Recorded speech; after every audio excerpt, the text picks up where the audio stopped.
There's the main tower at Redcliffe, the main Newfoundland telephone building. And the Jeep of V01FI. And there's the shack for V01 Gfr. And the antenna and tower.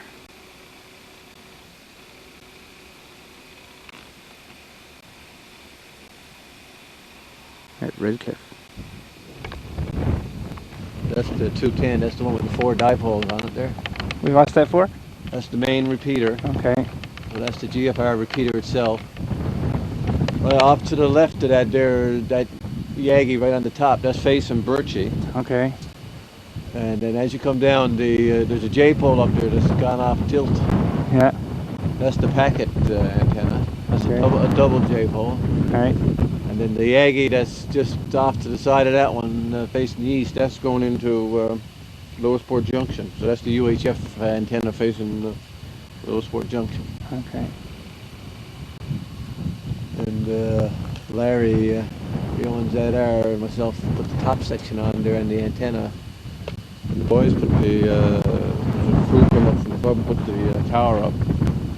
V01BS and the crowd. I wasn't here that day, I was going west. The repeater that is the main repeater for GFR, and that came through the Archon Club in Gander. They've turned that over to us. We didn't have to pay any money for that one. There's the power supply that we probably can't get a shot at it there. That's that last power supply we got. Yep. So right now we're basically using that for the repeater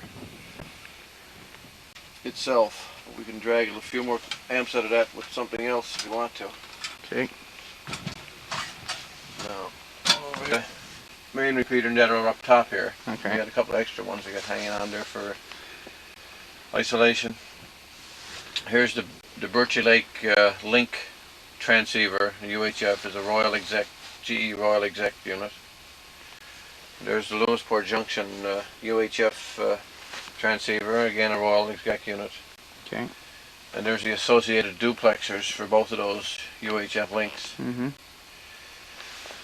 And down further here we have the GFR net node TNC and the transmitter and receiver that we're using for that right now. We're hoping to upgrade that to a high-speed 9600 baud link. Right now that's running 1200 baud.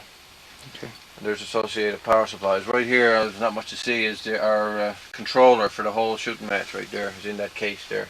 Okay. That's the new controller we bought. Yeah.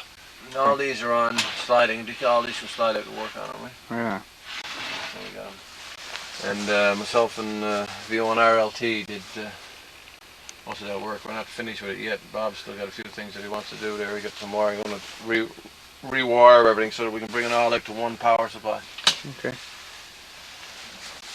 Or link on. So I key up, and the main repeater keys up. Here you'll see the LJR repeater key up. So I can do it again. Right there. Yeah. Red light. Yeah, she's keyed there, right? But there's no tail on these, see? No. The tail's on that one, so the tail, they drop off as soon as your receiver drops off, Okay. or your transmitter drops off. That one there and that one there are Birchie, and both come up. So you're transmitting when... Mm-hmm. They're both transmitting when you transmit, as it is now, but if you code off either link, they'll come off.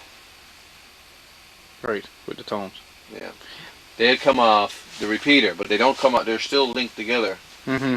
But there are codes where we can break the link. We put it in hub mode rather than link mode, so they're not linked together. But the idea that you can tone off the repeater and you can have a conversation on the repeater, not affect anybody else on the link, Mm-hmm. east to west if you want to. Okay. So that was the purpose of the new controller we bought. Yeah, and it's standardized now. Like we got the same controller in Stephenville, Corner Brook, Birchie, Grand Falls, Lewisport, Gander, and Shoal Harbour. Hopefully, Right. we'll get enough money. So we have the idea is to have standard codes and. But now, all this work here was the plywood and all that. The boys didn't have to do too much with that because this was a CNT signaling building. Mm-hmm. But this came out of St. John's, you know. Like the boys say, oh, Sandra does for us. Well, this is one thing. Sandra scrounged up this building, and now they're out there. They don't have a building themselves, but they get their hands on 2 or 3 of these. But these are excellent. Yeah, just big enough, isn't it? Oh yeah. Yeah. Well, it'd be nice to have it bigger, but I mean, as far as you know, there's no maintenance or anything on it, right? That's right. That's right. It's all metal. Excellent.